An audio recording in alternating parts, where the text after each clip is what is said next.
So this is one of my rehearsals for Even Beauty Queens Get Dumped.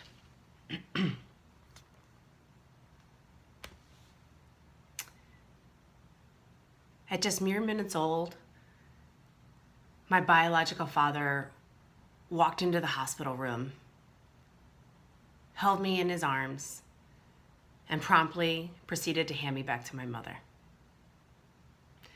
And he turned around and he walked out of my life forever. That was the first time I was dumped.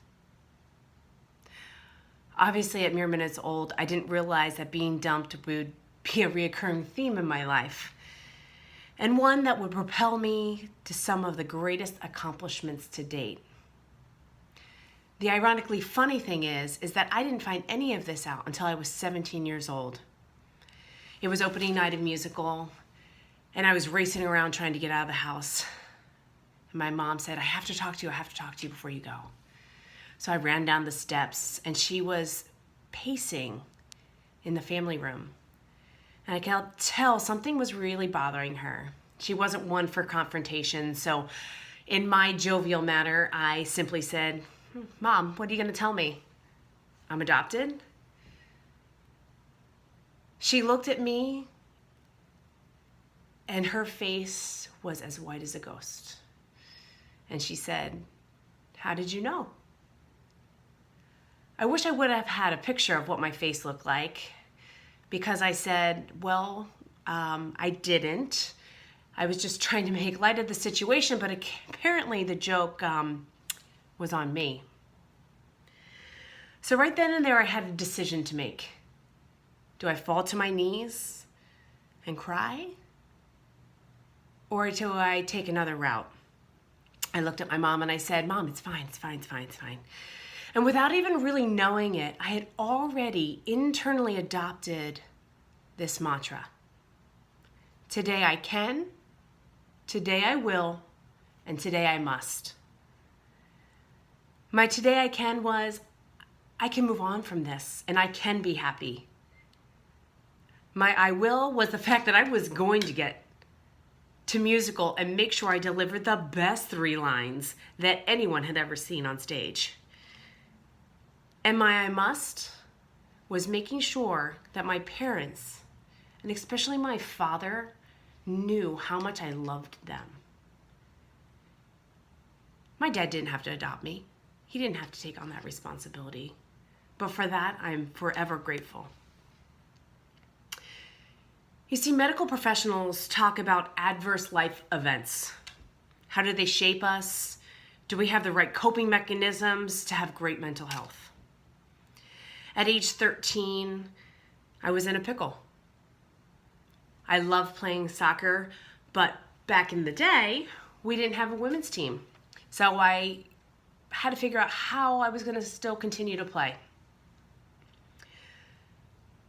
We had a boys' team, and many of them told me, you will never play. One of them in particular actually showed up at my house and told me to my face that I will never allow you to play on my team. Talk about devastating. Talk about an adverse life event.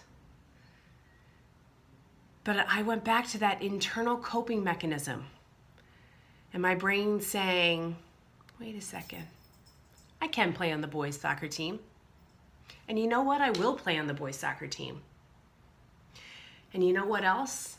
I must figure out how I can get the school board to allow me to play on that boys' soccer team.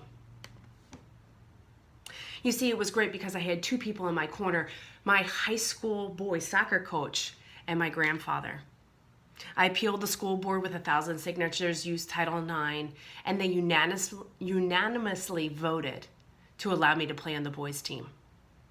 From that one single adverse life event, I went on to play Division I soccer, and play semi-professional soccer, and still enjoy the game today. And I am grateful that that young man told me that I would never play on his team. I met a man, Vince Paceni, who was an unlikely Canadian Olympic ski jumper. He faced lots of adverse life events. He was dumped over and over again by teams and by coaches. But he had a coping strategy that drove him to his Olympic dream. He would tell himself, seek the uncomfortable. Be willing to do what others aren't. He couldn't afford to train like a normal Olympic athlete. So he welded skis to the top of his hoopty, and that's actually what he called it, his hoopty. And he had his friends drive him down the streets at top speed so that way he could practice holding the perfect position. It's crazy, but he was willing to take that adverse life event when somebody dumped him and turn it into something so positive. Adverse life events happen all the time to all of us. In high school, they're very traumatic. In 1994, it was senior prom, and it was the event to go to. I had just arrived back from a track meet, and two of my girlfriends arrived at my house. I was doing their hair, and we were getting ready, and we were laughing, carrying on, having a great time. They left, and it was about 2 hours before the prom, and I thought it was quite odd that the boy I had been dating for 3 years had not shown up yet. So I picked up the phone, I called him. Of course, he didn't answer. And then I called his work, and I got a hold of him. I said, hey, I'm just checking to see what time you plan to pick me up before prom. And he said, I'm not going.